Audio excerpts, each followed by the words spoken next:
Equity 101 offered by our partner, Carta. My name is John Wensveen. I'm the Chief Innovation Officer at Nova Southeastern University and Executive Director of the Alan B. Levan NSU Broward Center of Innovation. Before we begin the workshop, I would like to take an opportunity to provide an overview of the Alan B. Levan NSU Broward Center of Innovation. The Levan Center is a public-private partnership between Nova Southeastern University and Broward County. We are building an economic and education development engine for Greater Fort Lauderdale, Broward County, and South Florida with local, regional, national, and international impact. We offer customized programs, events, and wraparound services to support the founder's journey from birth of an idea through successful exit of a company. Our three themes include innovation, technology, and entrepreneurship. Our four pillars are ideate, incubate, accelerate, and post-accelerate. Our six outcomes include breakthrough ideation, new technologies, talent skills pipelines, new jobs, company formation, and the scaling of early stage and young startup companies. Our 54,000 square foot facility in Fort Lauderdale is under construction, and we will open in summer of 2021. As we develop our partnerships, it is important for the Levan Center to offer resources to support each stage of the founder's journey. We are excited to partner with Carta to offer education and information about founders managing capital. Founders face a range of decisions when building their startups, including market and production decisions, financing, as well as accessing top talent and a co-founder. As a startup grows and matures, we usually see founders focusing on product and revenue structures. However, it is equally important to structure their own founding teams. According to the Harvard Business Review, one of those important pitfalls includes founder equity splits. For example, the way founders distribute ownership to themselves when starting their business. Last year, TechCrunch shared that many startup founders struggle with how much equity to give away at each stage of the startup growth cycle.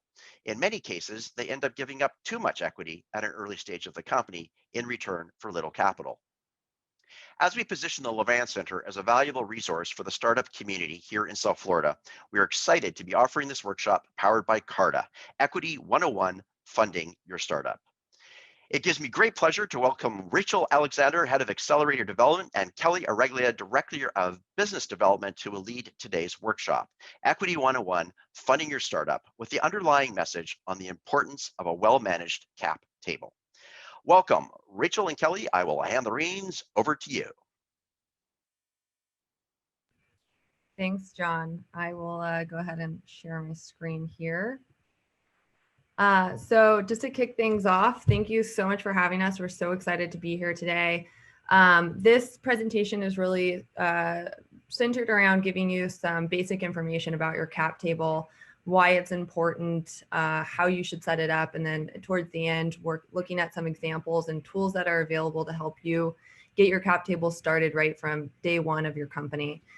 Before I jump into things, I do have to read a quick word from Carta's lawyers. So I'm going to read that and then I'm going to jump into the presentation. All right. This communication is on behalf of eShares Inc., DBA Carta Inc.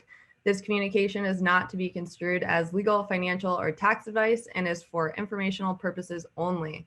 The communication is not intended as a recommendation, offer, or solicitation for the purchase or sale of any security. Although this presentation may provide information concerning potential legal issues, it is not a substitute for legal advice, and any opinions or conclusions provided in this presentation shall not be ascribed to Carta. Carta does not assume any liability for reliance on the information provided herein. All right. So here's a quick look at the agenda. The first part of this presentation is really centered around cap table basics, key terms to know, why is your cap table important.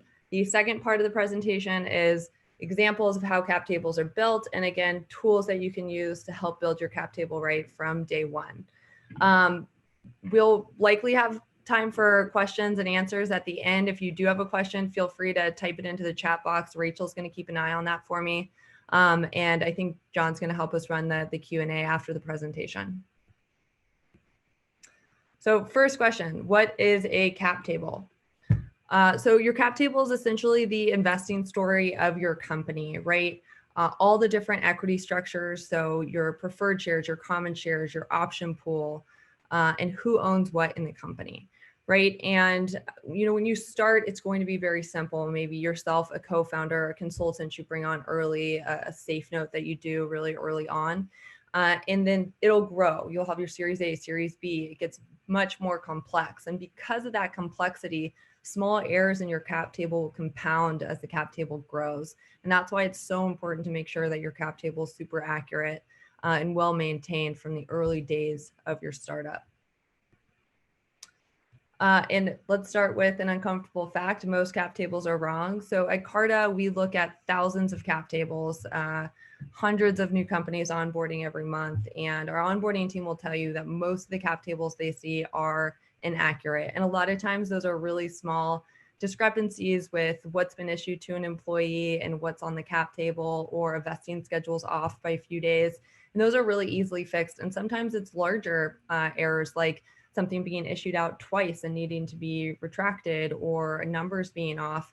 And you have to dig through that equity data to figure out why things aren't matching up, which can be really time consuming and expensive for startups that are later stage and have more complex cap tables.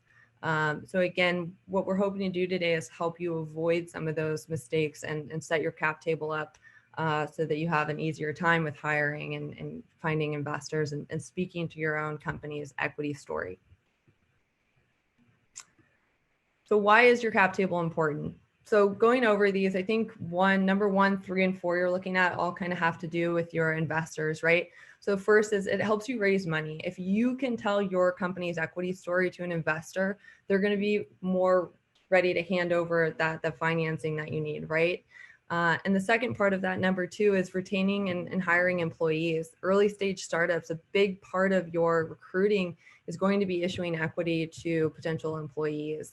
So making sure you understand that you've allocated enough to your option pool and that you can communicate to potential hires what they're being issued and what the value of that is. It's going to be an important way for you to recruit really good talent to your startup when you're cash strapped, right, in those early stages.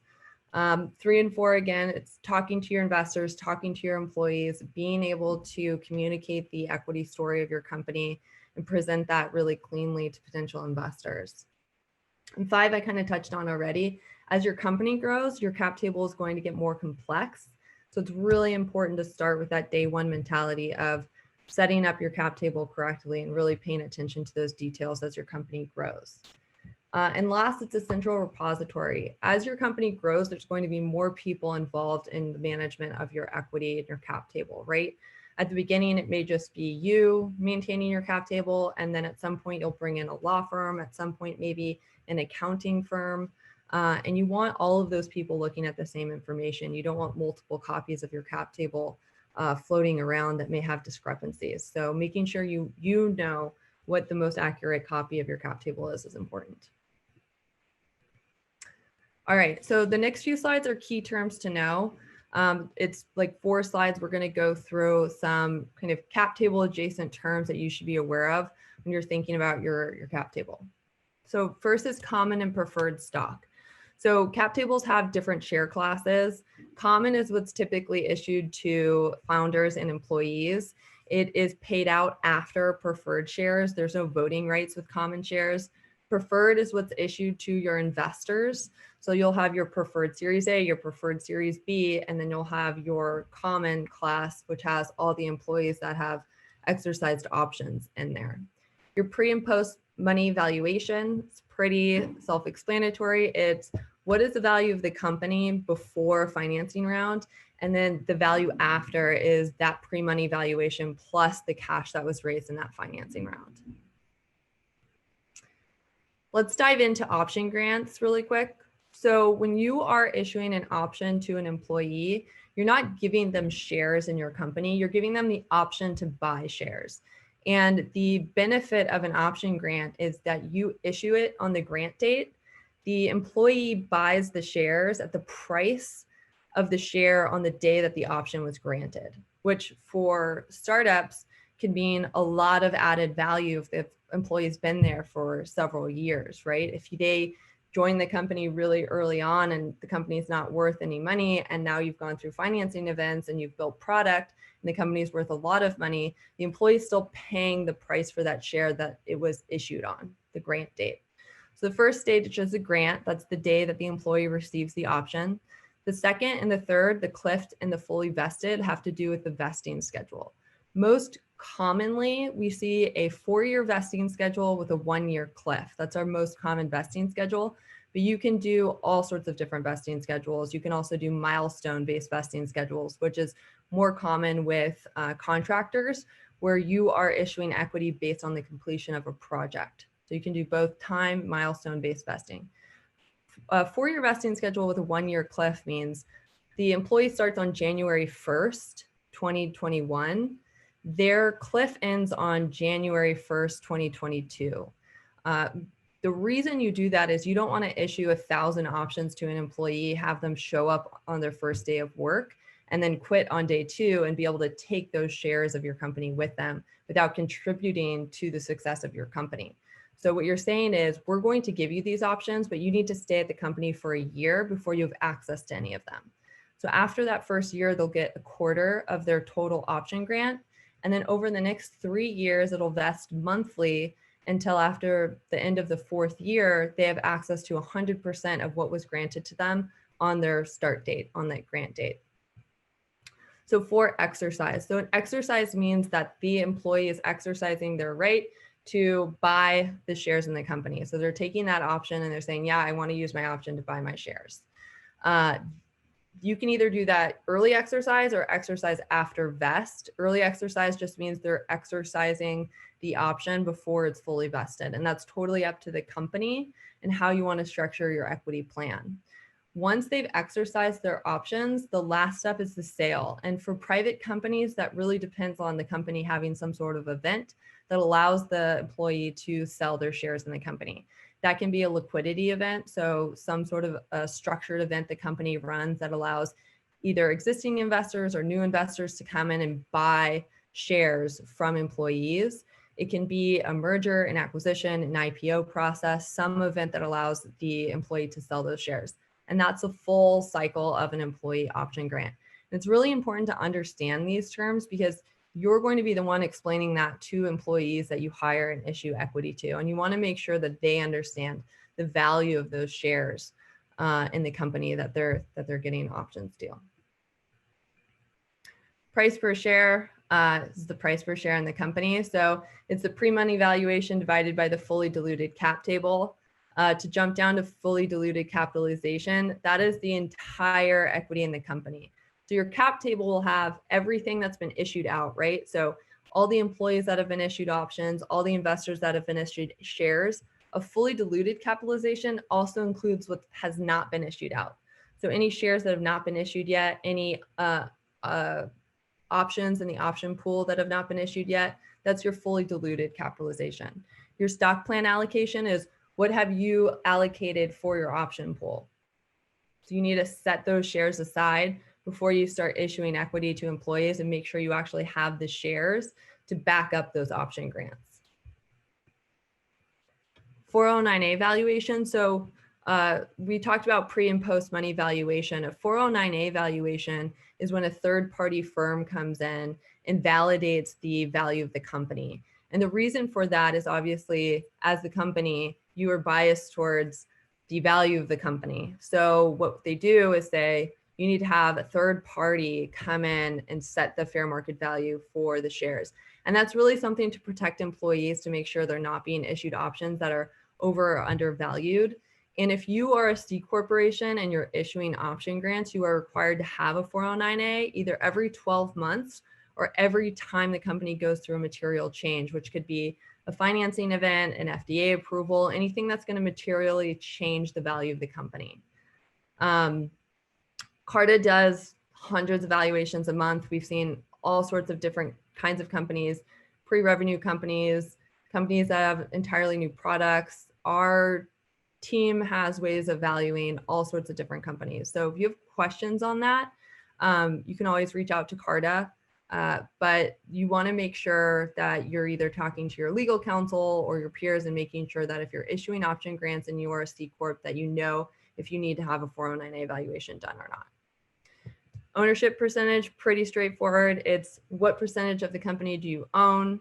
And then notes and safes are a type of a way of taking on financing without issuing the stocks right or the shares right away to your investors.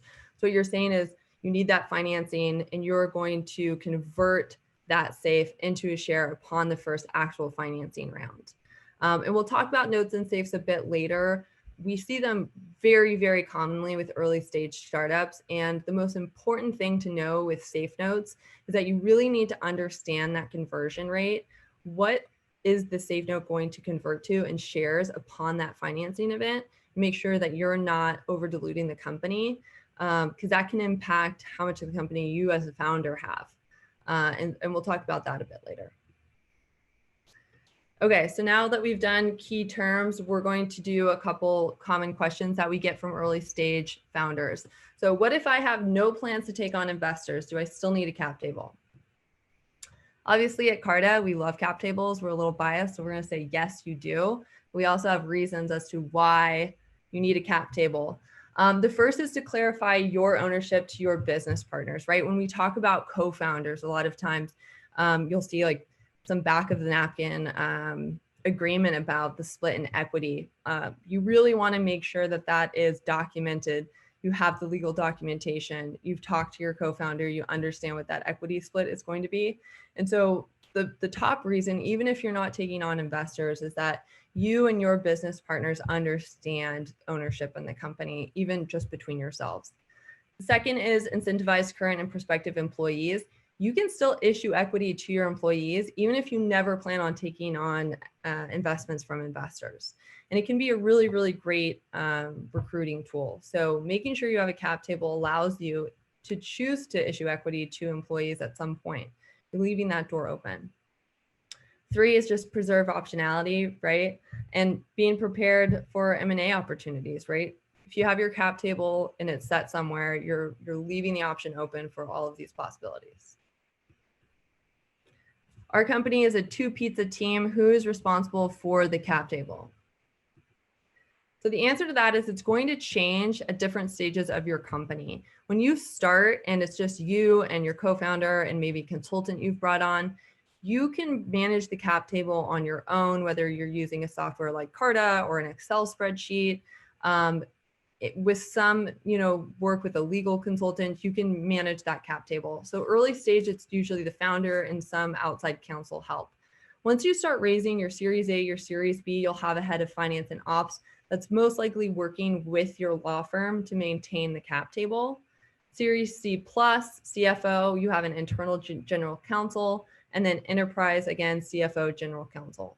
So it's going to change, but as early stage, the founder is really responsible. Even if you are using a law firm, at the end of the day, you're the one that's communicating to employees, to potential investors, and so you need to make sure that your cap table is accurate.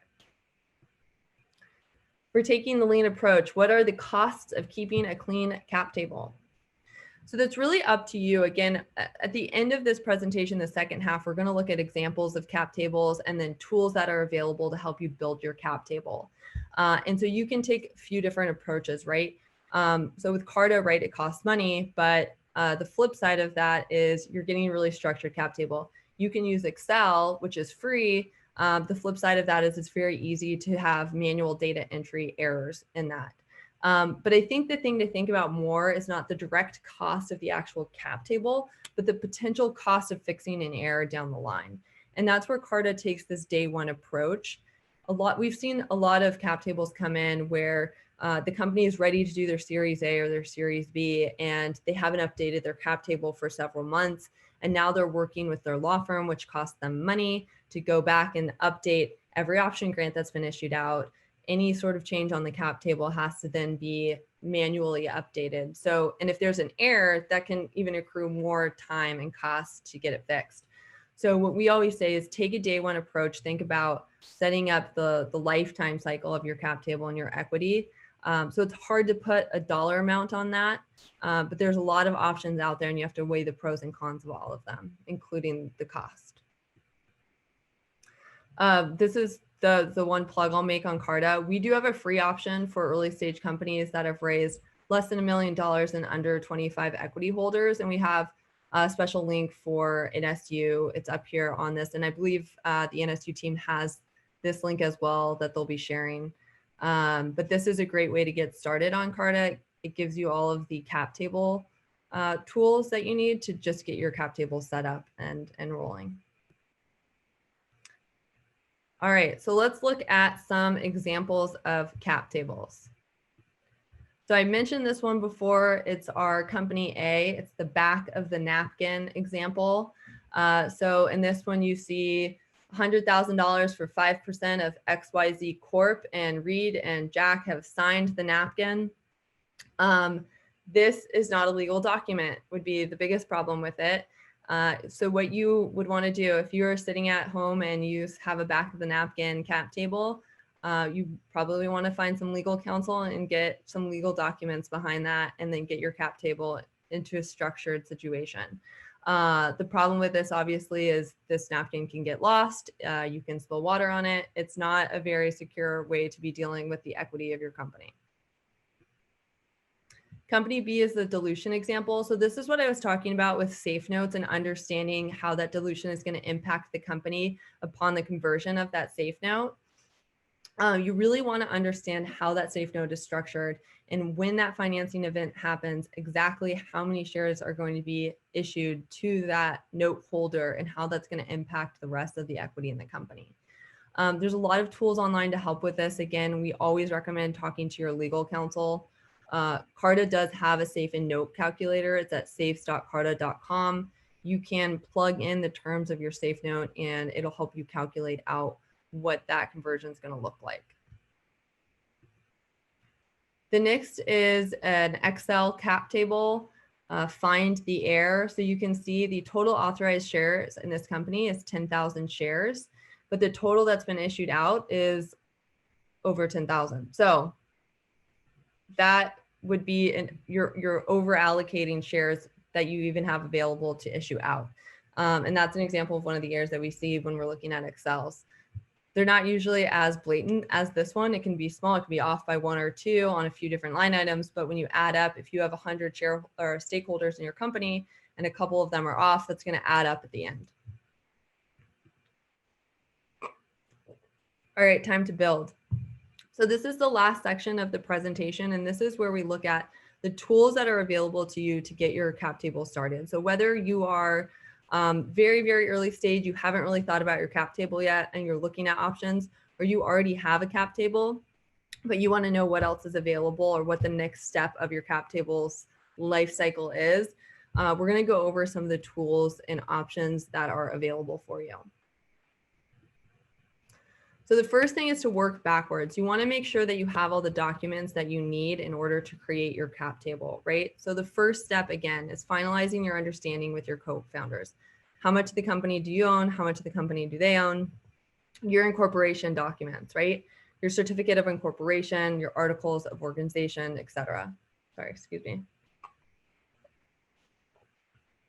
Your stock purchase agreements, your stock plan documents. So once you have your option pool allocated, you need to have the documents so that you can actually issue that equity to your employees, any convertibles you've issued, and any relevant board actions. So the first step is to collect all of these documents.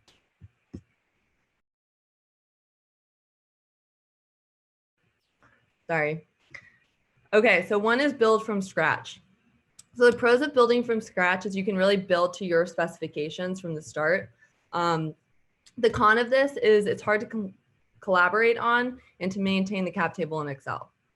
So when we've seen founders get really creative with their equity, the challenge that you run into is how do I tell this equity story to investors and employees in a way that they can compare that to other companies they're looking at? Sorry, I talked too long. I get a itchy throat.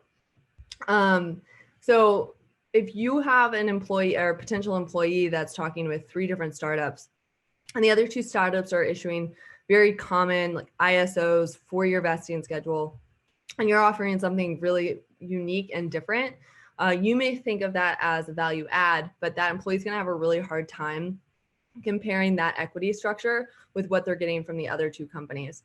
So I would just be mindful of that. And what we typically tell startups is if you can't tell an investor or an employee what your equity story or your company's cap table story quickly and cleanly, it's probably too complex. Simpler is always better. So this is what a spreadsheet cap table may look like. Again, you can set it up however you want, start from total scratch, but it'll look something like this. The next is to use a template. This is like one step up from creating your own cap table. There are a ton of templates available online. Carta has a free cap table template in our founder toolkit. Again, it's much faster to set up if you're not starting from scratch, but it has the same issues as Excel, right? A lot of room for error, easy to make mistakes. And when I was talking earlier about different parties being involved in your cap table management, if you have a law firm and you have an Excel doc and they have one and you have another copy and those don't match up, you now have discrepancy in your cap table, which can happen with Excel as well.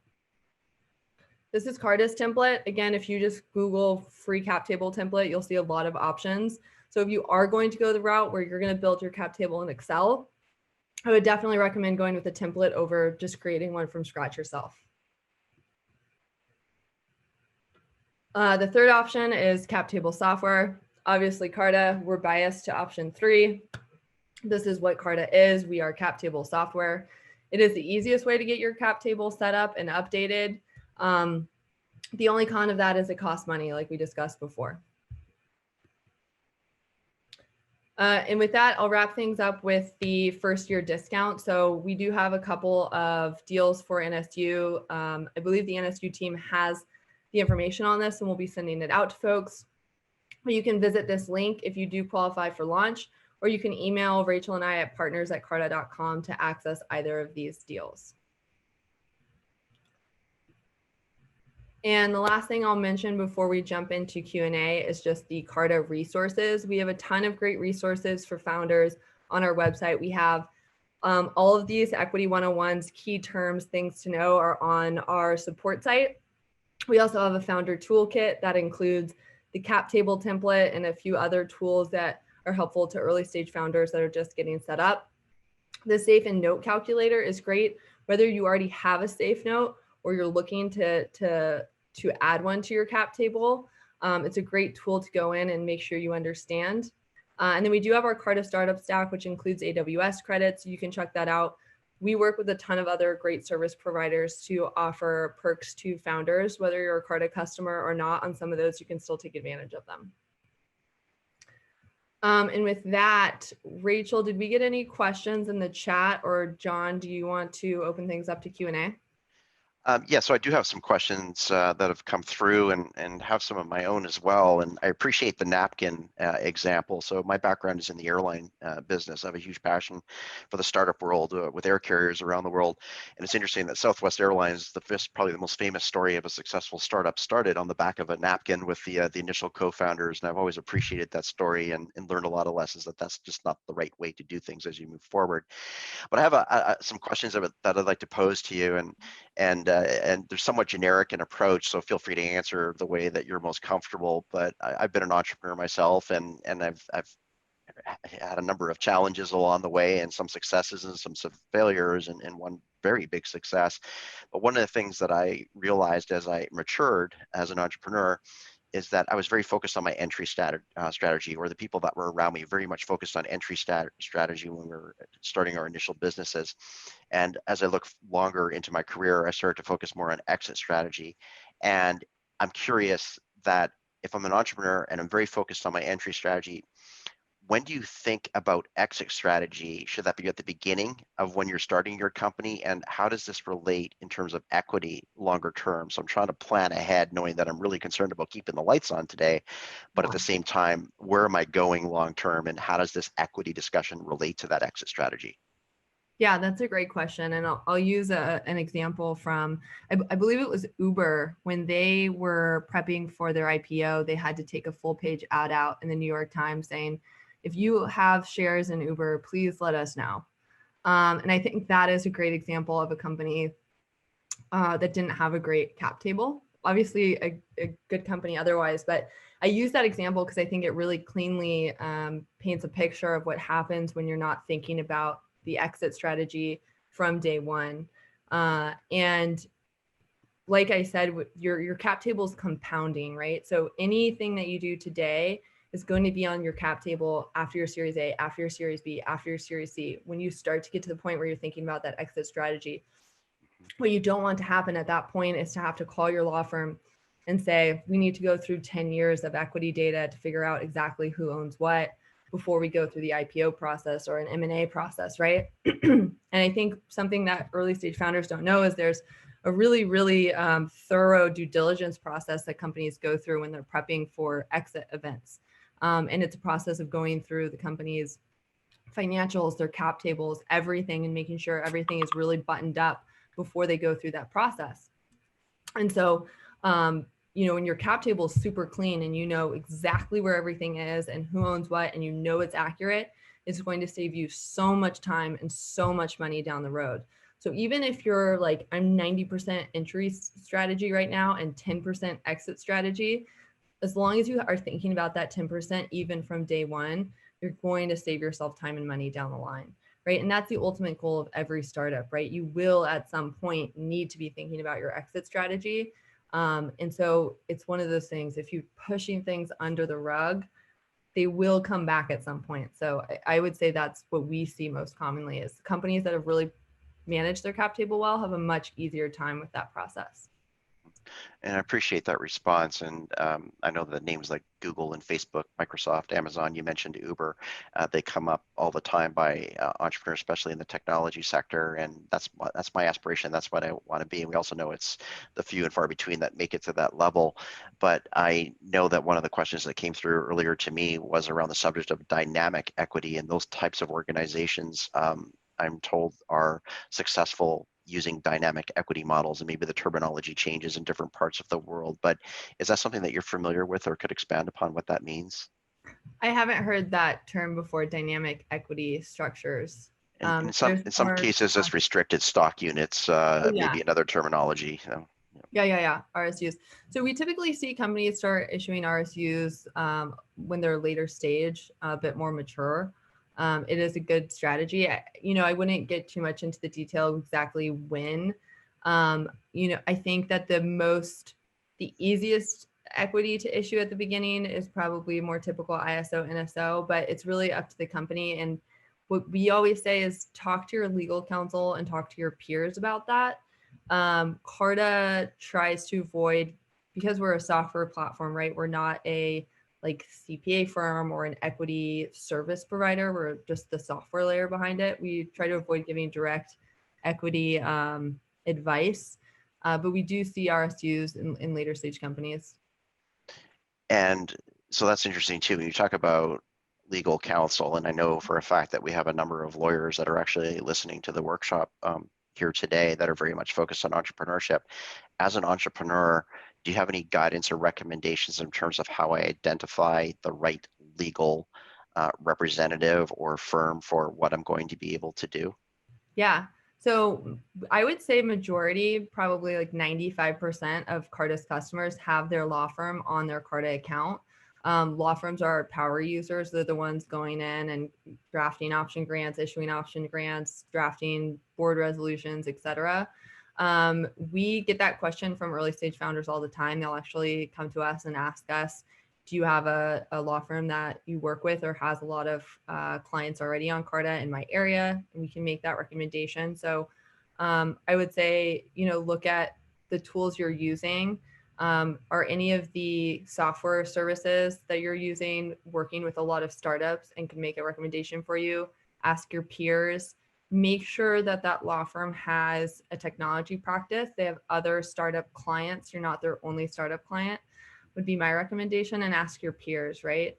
There's so many great startup lawyers out there. And we always recommend that it's better to work with your legal counsel than to try to do it on your own, because it's like anything else on your cap table. If you don't set it up right, it's going to end up costing you more money down the line. Great, and I appreciate that answer as well. And I know that launching a business and scaling a business has its own set of challenges, and there's a lot of complications that occur along the way. And then when you add in the international arena, it may complicate things even further. So my question is, if I'm starting a company or I'm a young startup and I'm starting to scale and I'm now bringing on employees in different countries around the world, how does this organizational framework impact the equity discussion, or does it at all?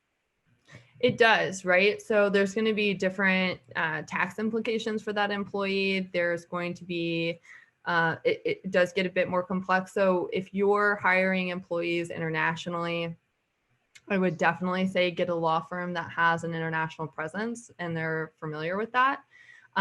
We'll see companies set up different option agreements for their international employees. You want to understand what the local jurisdiction is for that employee.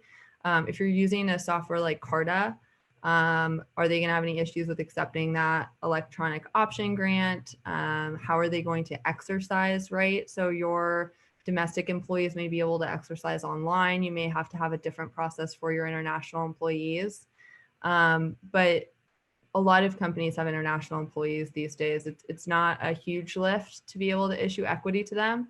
And we really, because our kind of motto as a company is to create more owners, we definitely always want to see all employees be getting equity, whether they're US based or international.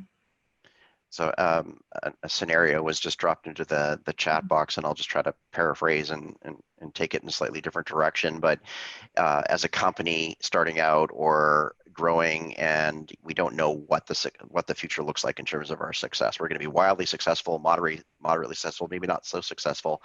If you think about the percentage of allocation of equity to those employees at the early stages, and all of a sudden my company's not doing so well, is there a negative impact there, or my company's doing really well?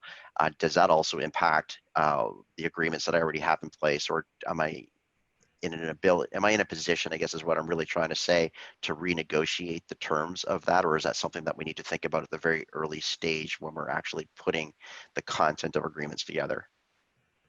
So again, I'm not a lawyer, so I wouldn't be able to talk on the legality of renegotiating an option grant.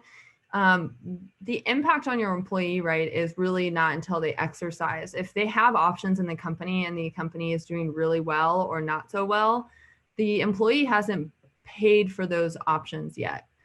So there's really no material impact to the employee until they actually exercise the option. I think, a negative impact obviously would be the employee exercises at a higher value than what the company's current value is, and now the employee is not making money on those options, right? The flip side of that, which is the scenario that startups are aiming for, is that the employees gained value, and the impact for the employee on that end is just tax implications, right? So a big part of issuing equity to employees is equity education for your employees and making sure they know if you're offering early exercise, do they know that they need to send in an 83B? How does the tax impact them? And that's what you would think about if your company is doing really, really well, and all of a sudden all your employees have this, value in the company, and they're trying to figure out, should I exercise? How much is it going to cost me? What are my taxes going to be? And then upon some sort of sale event too, those questions come up, and being able to talk to your employees about the impact of that. But as far as renegotiating an existing option or grant that's been issued, I am not personally familiar with companies that are renegotiating an existing agreement. You can change the type of equity you're issuing and the option agreements.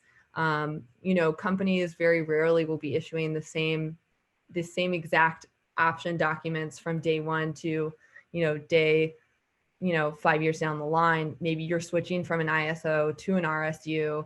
That's fine, but you're not changing what's existing. You're changing what's now being issued out to new employees or new option grants to existing employees.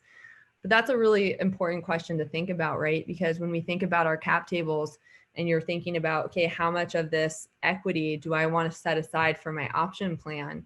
You want to make sure you're setting aside enough that you're not going to run out, and that you have enough in there to back up all of the option grants you've issued out. And so in that sense, it is important to sit down and make sure you really understand that allocation, what you're putting in there and what you're issuing out of it. I've seen a lot of examples where there's too much given away too early, and then of course there were consequences later on. So being able to look at the future, although I know it's impossible to look at the future, but plan in the best way possible and be flexible in terms of how you structure everything, I think is really important. Which brings me into another question, and I think you touched on this already in your presentation, but what, from your perspective, what is the most common mistake that Carta has seen amongst founders when structuring their cap tables? Yeah, that's a great question. So I touched on this a bit. I think the most common mistake we see is really with not understanding the conversion of safe notes and how that's going to dilute the cap table once the financing event happens. So I did touch on that, but if you're going to do a convertible note, a warrant, a safe note, just make sure that you understand how it's structured. There are, those free safe note documents online that you can just grab off the internet and set up a safe note. But you should read those documents and make sure you understand them. Use a safe note calculator to understand the dilution impact of that safe note. It's a great tool for early stage founders, and I'm not, recommending that founders don't, do a safe note. But what we recommend is that you really understand it. And then outside of that, it's really just being super diligent about their cap tables. So a lot of companies, if they're not going on to the launch program, which is, free from day one, and then their cap table is just always on Carta, I would say the next biggest group that's joining Carta is like right before their Series A. And so they're like, I know I'm going to need a 409A. I know I'm going to hire a bunch of employees once I have this new capital. So I'm going to get my cap table on Carta so that when that financing comes in, I can get my 409A, I can issue my option grants, and it's all cleaned up. And so our onboarding team is seeing those cap tables come in with whatever's happened, whether it's a seed round, a safe note, consultants, early employees that happened from day one to pre-Series A. And there can be information missing. So, I issued equity to this employee and then they left, and I think they exercised some, but it never made it onto the cap table. So now you're tracking down an individual that's not even at the company anymore. So I would say the two things to kind of be mindful of in the early stages are making sure you understand what you're issuing out and what the dilution is going to be to the company. And just, again, being super diligent on the details and making sure that those, back the napkin agreements make it onto the cap table. So there's another question that's been posed, and I'll try to lay a little bit of framework with it. Often when a young company is starting out, hypothetically, two friends come together, and because they're friends, they try to split the company 50-50. And I've seen this before, and I don't know if you're able to comment or provide any guidance or advice here when those scenarios arise. Is that the best approach, or is there a different way that should be looked at? Yeah. Founders come together under a lot of different circumstances. Sometimes you have a technical founder and a business founder that didn't know each other before the company started, but the technical founder knew they needed somebody that knew how to run a business, and they brought somebody on that can help them do that. Sometimes it is two friends. And so it's not always 50-50. Carta is working on a comp product that would help with some of this, but again, law firms are probably the ones that can be most transparent with you about it, because if they have other tech clients, startup clients, they're the ones that are doing those documents for those clients and can probably walk you through what they see most commonly. But it's, and also talking to your peers, right? Other startup founders, what did they do in those situations? I think the most important part, whether you do a 50-50 split or some other sort of arrangement, is just making sure that you have it documented. Because even if it's your best friend and you say, hey, we're going to split this 50-50, and you shake hands and then you go build the company, if there's a dispute about that down the line and it's not documented somewhere, you don't have any legal ground to stand on unless that's been legally documented and you've actually been issued those shares in the company. Right. So thanks for that. I'm often asked too, and many people on our team, what great examples exist out there of companies that I should look at to model myself after when it comes to equity. Are you able to provide an example of a successful startup company either that you worked with or that you're familiar with that would be a great case study for entrepreneurs to research as it relates to equity? That's a great question. I don't know if there are any companies out there that have been, so a currently private company probably wouldn't be that transparent with their cap table. But it would be an interesting question to ask for a company that's maybe past the private stage of their company's life cycle to go back and document exactly what decision they made at each point in that life cycle. So companies could use that as a model. I don't currently know off the top of my head of any companies that have done that. I know, again, I'm biased because I work at Carta. Of course. But our CEO, Henry Ward, has been as transparent, I think, as he can with the decisions he's made. He's published our offer letter, which is how Carta communicates option grants to our new hire employees. A lot of that's on our blog. So, I would recommend folks can go take a look at those resources on Carta's blog. But that's a great question. I think something that Carta may be able to help produce if we have clients that are willing to share that information. Again, I think cap tables are held very close to the company and not typically shared outside of, investors and internal folks at the company. But I do agree with you and the idea that it would be awesome if a company that's gone through it would kind of share that timeline. And another topic to go in a completely different direction, often when you're thinking about what I'm going to do with this company now and in the future, culture becomes a point of discussion. And unfortunately, sometimes culture is not really defined until you're very much into the launch of the business. And at that point, you're dealing with other kinds of challenges. But if you think about starting a company early stage, and I'm trying to define what my culture is, knowing that your employee is most likely your number one asset. They're the ones that are going to get you to that next level and really contribute towards success. Do you have any feedback or input or evidence that providing equity to employees has an impact positively or negatively on the culture, the climate of the organization? Yeah, I think that's really hard to pin down and say this is exactly the impact that equity has on employees. But if you talk generally about it, if your employee has a sense of ownership in the company and a vested interest in the company's success, that is going to add to company culture. If the company is successful, we all are successful, and a really material way is going to make employees much more bought into the success of the company. And then that paired with just retention, right? Your vesting schedule is a retention tool. Again, you don't want somebody to come in, take their equity, and then walk out the back door without contributing something to your company. And that's where the vesting schedule comes in. Sure. You want that employee to stay for 4 years or longer, and then you add on equity, right? So it's not just the option grant they get on day one. You can add in option grants, a lot of times for engineers or folks at the company that have kind of project-based goals and metrics. You can add option grants on.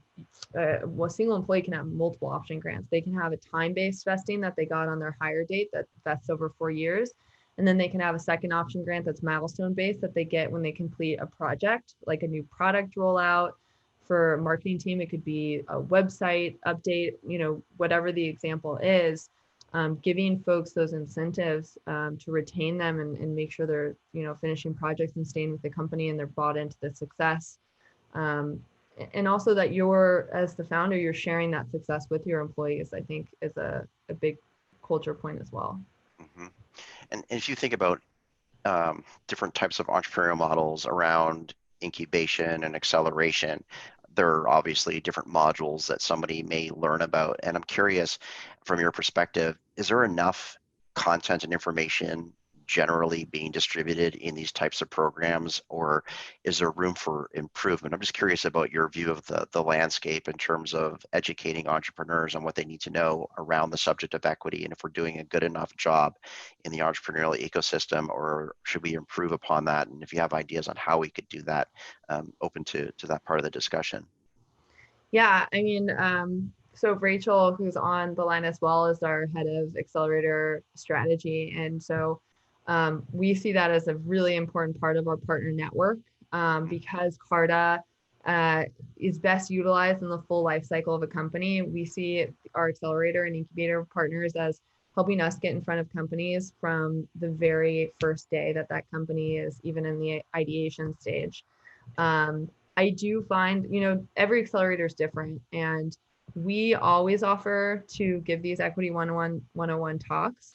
I do think that some like technical accelerators that are more focused on providing, whether it's like healthcare and life science or robotics or something really technical like that, they're more focused on providing like lab resources and like technical advisors and mentors than they are on some of the business aspects.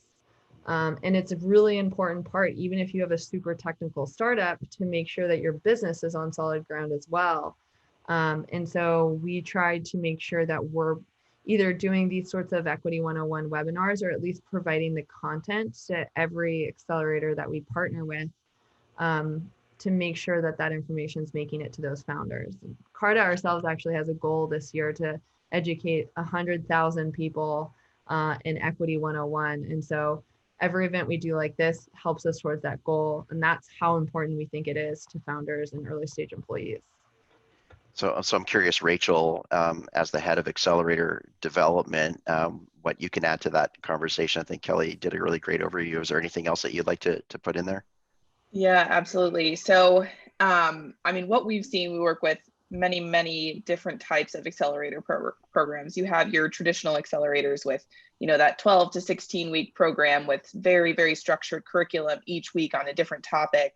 You have your incubators, you have kind of your innovation centers. There's multiple different types of models, but consistently throughout each of those different types of models, we have seen a tremendous interest in these programs wanting to be able to provide their companies with this type of education, the fundraising education, the Equity 101, helping them as founders understand what they need to pass along to their employees and how this all plays out for them, just like everything Kelley touched on.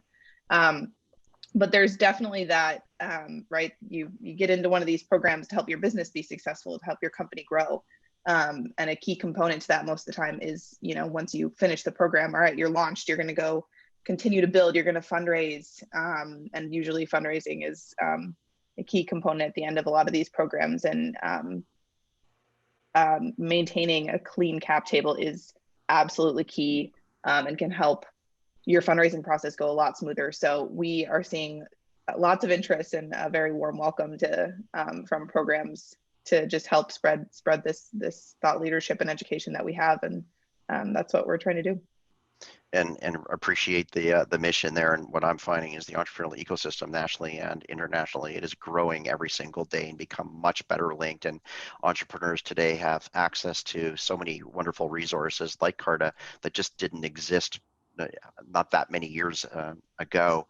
And I know that if we were having this discussion a year ago, we probably would be doing this in person and we have a full audience in front of us and maybe we do some live streaming. Obviously, the world has changed over the last year where it's a completely different set of circumstances and nobody really knows where the future is going, which really brings me to another type of question for you. When we talk about educating and communicating entrepreneurs and having to do this in a virtual environment, and I'm sure this will be a part of our future forevermore, and there'll be some sorts of normalcy that we're also used to and people start to come back together. But are you finding the environment that we're in right now more opportunistic for companies like Carta to be able to engage with entrepreneurs? Is it easier to link, or was it easier when we were pre-COVID, and maybe what does the post-COVID world look like from the Carta perspective? I threw a lot in there, but happy to take it any direction you'd like. Well, first of all, I am based in Boston and I cover Florida as my territory. So I very much look forward to a time where I can come down to Florida in January do in-person presentations. But from I think there's pros and cons to that, right? When the COVID first hit early last year, Carta looked at what we had initially projected for ourselves over the year. And it was pretty uncertain, I think, for everyone, late stage startups, early stage startups, of what the next few months were going to look like. And for Carta, right, the inbound interest of new companies didn't really slow down. We saw we didn't really see a slowdown in the number of companies. And because we're taking companies at such early stage, it's a really big indicator of, are there companies out there that are being created that need Carta or not? And they were still there, which kind of signaled to us that these companies were figuring out how to work remote and how to keep going and how to, make progress even when their teams are remote. So I think the pro side of that is when you're looking at a distributed workforce from the startup perspective, you can hire the best people no matter where they're located. And you don't have now this big overhead cost of office space and location, which can make it a bit easier. I think the flip side of that is startups are, the thing to me that I always find working in partnerships for startup companies is just the community locally that is created around these startups to help them. Whether I'm in Boston or I'm in Florida or I'm in Atlanta or Chicago or DC, right? All of these places have these amazing ecosystems that help startups flourish. And a big part of that is that collaboration. And so I think, at the beginning of last year, there was a challenge of how do we get these founders together? How do we get these resources in front of them when we can't all be in the same place? We can't do networking events. We can't go to conferences. And so that was a bit challenging, but now that we're able to do things like these, we can reach out to more founders and more programs when there's not the logistics behind being there physically. So I've never been a founder myself, and I can't imagine how isolating that probably felt for a lot of folks last year when you're used to, okay, I have this accelerator program and I'm going to go in and there's going to be all these other founders and I'm going to be able to talk to them and ask questions and tell them when I'm stressed out. But being able to find these online communities, I think, has been a really important part of kind of transitioning into our new normal. Right, and I'm glad that you brought up that last subject about being isolated, because I think self-care management is an area where entrepreneurs are not very focused. They're focused on everything else but themselves, and I think that there's a trend that's starting to occur where you also need to look at yourself so that you can be sane and healthy throughout your entrepreneurial experience. And I know that you're up in Boston, so we welcome you down to South Florida anytime. It's always sunshining down here in South Florida. And Rachel, I know you're on the west coast of the U.S. and you've got great weather all year round, and we'd like to come visit you sometime, but you're always welcome as well. But this is bringing us to the end of our workshop, and I would really like to thank Carta and our panelists, Rachel and Kelley, for doing such a great job with the workshop today, and we'd love to welcome you back in the future and continue this discussion and other topics as well. I think the key takeaway for me is that no matter what, entrepreneurs are going to make mistakes as a startup. So if you're a founder, they're going to happen. You learn from those mistakes and you recognize them quickly and you make adjustments along the way to ultimately achieve your success. So the word pivot is often used, and how do I pivot? And I think that's probably the second most popular term I've heard in the last year, besides you're on mute. Anyways, I would like to think that it's important to understand that as a startup progresses towards an exit, the founders and the key team members require enough shares to remain motivated to move the company forward. I thank you so much again. We look forward to future collaboration with Carta.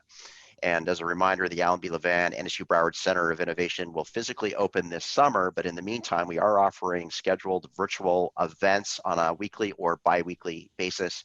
You can view our calendar by visiting our webpage at nova.edu/innovation. You can also email us at innovation@nova.edu. And then if you're calling within the US, our direct line is 954-262 Tech. That's TECH. Don't forget to check us out on LinkedIn, Instagram, Twitter, and Facebook. Thank you for joining us today. Stay safe and healthy. Again, thank you to our panelists, and this will conclude today's workshop. Thank you. Thanks, John. On LinkedIn, Instagram, Twitter, and Facebook. Thank you for joining us today. Stay safe and healthy. Again, thank you to our panelists, and this will conclude today's workshop. Thank you. Thanks, John.